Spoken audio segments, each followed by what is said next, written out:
Welcome to this explainer. I want you to take a second and just picture a world of absolute, unyielding darkness, a place defined by freezing temperatures and a crushing, literally unimaginable pressure. For centuries, this massive, silent frontier has remained entirely beyond our reach, holding secrets we couldn't even begin to guess at. But today, right now, in July 2026, we're embarking on a deep dive into a high-stakes global debate surrounding this exact environment. We are standing at a literal crossroads for the future of our planet. 50%! It's wild to think about, but the deep sea isn't just some small, remote trench somewhere. It covers more than half of our entire planet's surface. Think about that sheer scale. The vast majority of Earth is a crushing, lightless abyss that we know incredibly little about. And yet, it's a foundational part of our global ecosystem. Okay, let's dive into this, because right now, astonishing biological discoveries and rapidly growing geopolitical conflicts have pushed this untouched frontier directly into the very center of global attention. The deep sea is no longer out of sight and out of mind. It's the focal point of a massive international crossroads. Section 1. A modern-day gold rush, the catalyst. We're seeing a massive acceleration of interest in the deep sea, and surprisingly, the catalyst isn't coming from marine biologists. It's actually coming from our everyday, surface-level demand for modern conveniences.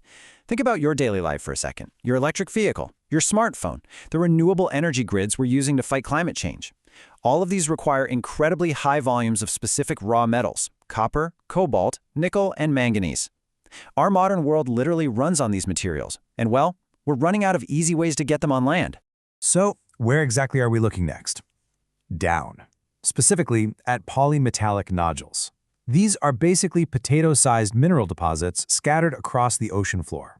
They've grown super slowly, millimeter by millimeter, over millions of years, and they are absolutely packed with rich concentrations of the exact essential tech metals we just talked about. These ancient rocks are the specific targets of this new gold rush. Just to give you an idea of the momentum here, the Canadian firm The Metals Company actually just secured a 5-year contract extension to pursue extracting them. Section 2. The Deep Sea Political Battle, the Gridlock. With astronomical amounts of money and resources on the line, the focus has shifted from the ocean floor straight to the boardroom, specifically to Kingston, Jamaica, where the 31st Assembly of the International Seabed Authority is happening right now. You've got 169 member states in this room, fiercely clashing over the ultimate fate of the ocean. And this brilliantly illustrates the tension. On one hand, you see a heavy push toward extraction.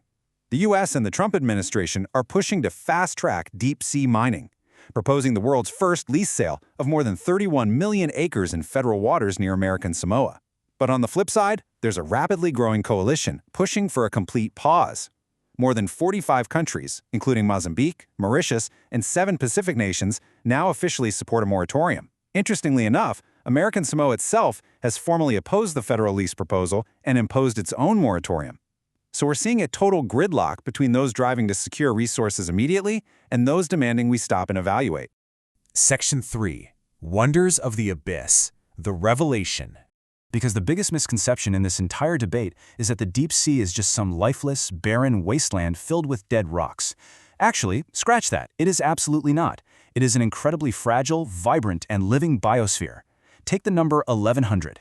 In the year 2026 alone, marine scientists discovered over 1,100 brand new marine species.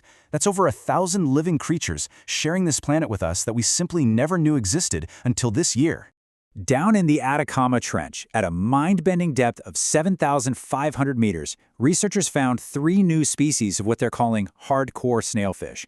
They're translucent, completely scaleless, and perfectly adapted to freezing, highly pressurized conditions that would instantly crush and kill most life on Earth. Or look at the Arabian Sea, where scientists discovered the Tinginia salazi, which is an entirely new species of Indian octopus squid. The deep sea is just teeming with life that is adapted to the extreme in beautifully bizarre ways. Now, what's really interesting about this is perhaps the most mind-bending scientific revelation of all: dark oxygen. We've always been taught that oxygen comes from sunlight and photosynthesis, right? Well, scientists have discovered oxygen being produced on the deep seafloor in total darkness. How?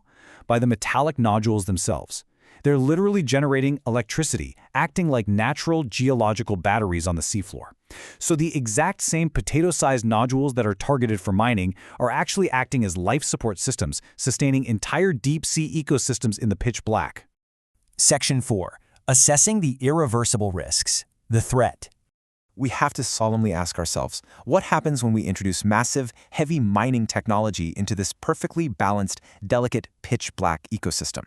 Scientists have issued some severe warnings. First, the physical destruction. Scraping the seafloor for these nodules would instantly obliterate ancient habitats that took millions of years to form. Second, the toxic sediment plumes. The operation would kick up massive plumes capable of spreading for hundreds of kilometers in the water column. Third, we're talking about blasting intense industrial noise and artificial light into an environment that has evolved in total silence and perfect darkness for millennia. Furthermore, a recent WWF report warns this could deeply disrupt the ocean's ability to regulate our climate, actually increasing global insecurity rather than solving it. And finally, for Pacific communities, this isn't just an environmental issue, it is an existential threat to their coastal culture, their whole way of life, and their foundational food security. Section 5. The future of ocean exploration. The synthesis. Despite the gridlock and the intense debate over mining, responsible exploration and scientific discovery are rapidly advancing. We're pushing the boundaries of human knowledge without needing to extract. Global efforts to understand this world are already underway. For instance, China is prepping its highly advanced manned submersible, the Jiaoluing, for a 10,000-meter dive straight into the Marianas Trench. Meanwhile, engineers are developing new biomimetic manta ray submersibles. These are machines inspired by nature that are vastly quieter and more efficient, allowing us to observe without disrupting. And institutions like NOAA just wrapped up a 26-day expedition using advanced sonar to carefully map out deepwater habitats in the Cook Islands. All of these global efforts share one unified goal: gathering the necessary foundational knowledge so that we can actually make informed decisions before we blindly act and alter the deep sea forever. And that brings us to a crucial number: 800. Over 800 marine scientists from 44 different countries have actively signed a petition calling for a strict pause on deep-sea mining activity. They are pleading for time. Time to understand the deep sea before we dismantle. Will we rush to extract its treasures, or pause to protect this extraordinary world? That is the ultimate provocative choice we face right now at this July 2026 crossroads. The deep sea is our planet's final great frontier. It holds both the raw materials our modern world craves and the biological secrets that could totally rewrite our understanding of life itself. Will we rush in, risking irreversible damage to an alien world we barely comprehend? Or will we pause, study, and protect this extraordinary frontier for the generations to come? Take a moment to really think about what is truly at stake here. Thank you for joining me for this explainer, and keep learning.